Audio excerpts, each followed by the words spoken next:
Hi there guys, welcome back to my channel. Today I'm going to be talking about my top Disney rides around the world. I have managed to visit every single Disney park around the world, however I have not ridden every single ride. Specifically, I haven't ridden any of the Star Wars rides, any of the Toy Story Land rides, and I haven't ridden the new Beauty and the Beast attraction in Tokyo Disneyland. I also haven't ridden the Journey to the Centre of the Earth that's at Tokyo Disney Sea, as it was closed for refurbishment when we were there. Other than those attractions, I think I have ridden pretty much everything or every major attraction at the Disney parks around the world. So I want to talk to you today about my top 10. As with my top 10 Disney snacks, this is my personal opinion. I might just prefer different aspects of rides compared to you guys, and that's fine, but these are my top 10. Before we get started, I wanted to do a few quick honourable mentions. So my first honourable mention is Tower of Terror at Walt Disney Studios Park in Paris. So this hasn't made my top 10, and the reason why is I've always felt it's the weakest Tower of Terror attraction. It has got better though recently. I've ridden it once since the refurb, and it now does have different drop sequences to what it used to have. It also has a different theme in each of the 3 different shafts in the ride, which I think is really cool. I only rode one, and it was the one with the little girl, and it's actually pretty scary, so I did enjoy that. My second honourable mention is Ratatouille, also at Walt Disney Studios Park in Paris. I enjoy this ride. I think it is a really cute attraction. I like dark rides where you kind of go through the story, so I do enjoy this ride. However, it didn't quite make my top 10. And another honourable mention is Ant-Man and the Wasp at Hong Kong Disneyland. This is the most high-tech version of Buzz Lightyear that I have ridden. Its shooting system is amazing, and I love Buzz anyway, but it didn't quite make my top 10 in this video. Okay, so let's start going through my top 10 attractions around the world. So at number 10 I have got Toy Story Mania, and this is for the Walt Disney World, Disney California Adventure and the Tokyo Disney Sea version. They are all identical really. I really enjoy this attraction. Like I said previously, I really enjoy Buzz and Ant-Man and the Wasp, so this is a kind of step up on that system in my opinion. I love the 3D and the interactive element of it. I like that you're kind of competing against everybody who's ridden it in the last day, but also against people who you might even be with in the car that you're in. I love the whole Toy Story Midway Mania element. I like the actual shooting system. I think it's fun, and I really like the different mini games as well that you get to experience throughout the attraction. At number 9 I have Splash Mountain. So this is the Walt Disney World and the Tokyo Disneyland version. Again, these are the exact same ride. I think one just goes left and one goes right, and other than that they're pretty much the same. I really enjoy Splash Mountain as an attraction.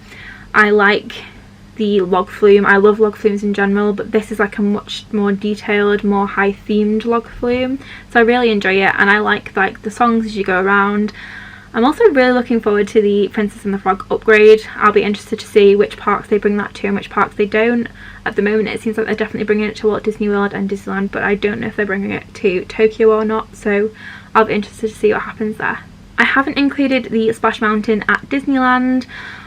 It is basically the same attraction. The only difference is that you're in 1 by 1 on the log instead of 2 by 2, and I think it's slightly smaller as well. But in the grand scheme of things, I still really enjoy that as an attraction. I just prefer the 2 by 2 sitting rather than the 1 by 1 sitting. So at number 8 I have Hollywood Studios Tower of Terror.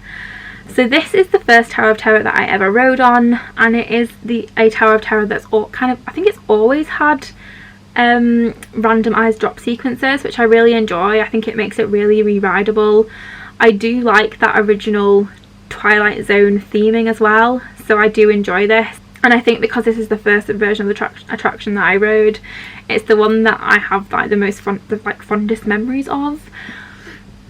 I like that you start in one location and then you kind of travel through that corridor and then end up in the actual drop shaft rather than the whole ride taking place in the same place. I do really like that about this.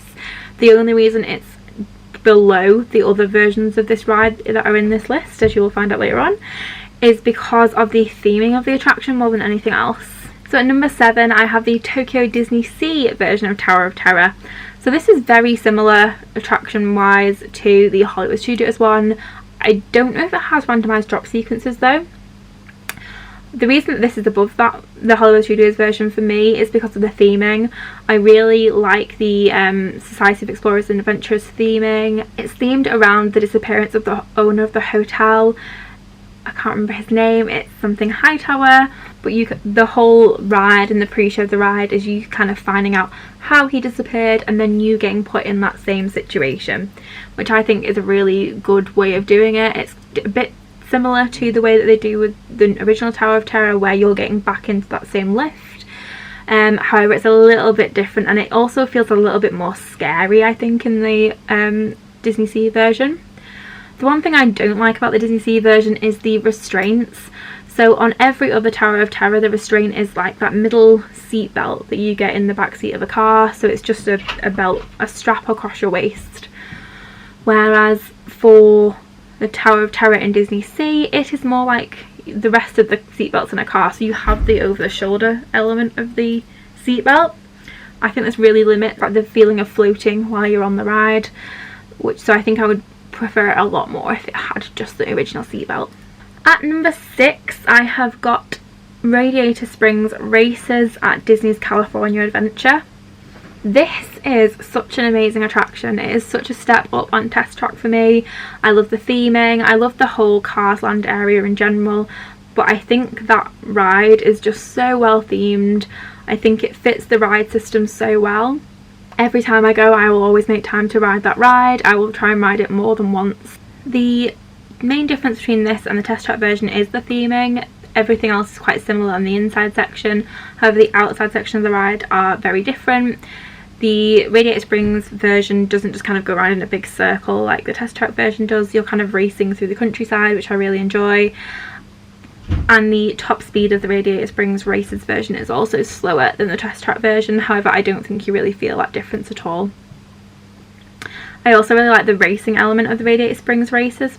So the outside section where you're kind of going faster, you're against another car, whereas in Test Track you're just kind of on your own, and the whole idea of it is that you're just going fast.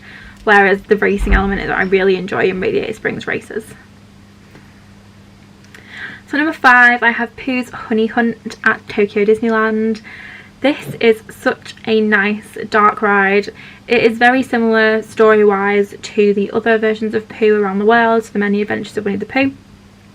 However, this one brings in the trackless ride system, so you kind of move through the story, I feel like, a lot better. Everything's a lot more, it feels more interactive.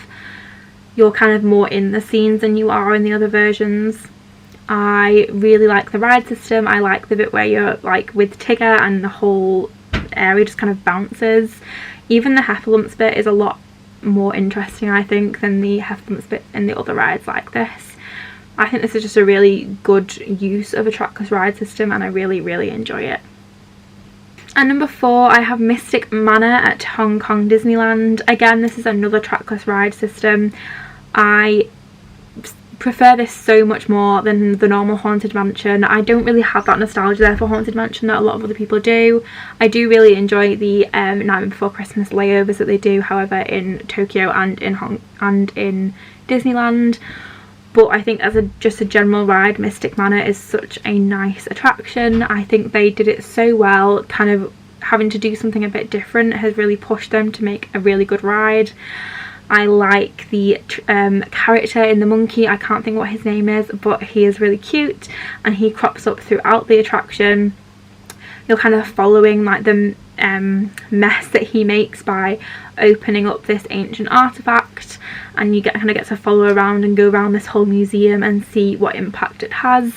It's just really fun. There's a lot of cool effects, and especially the second to last scene just before you get to kind of like the end scene, that whole area and the way that they do the effects in that room is really good. If you haven't ridden this ride, I would really, really recommend going to see it and getting to ride it, especially because Hong Kong is generally quite quiet. So we got to ride this like a walk on all of the time.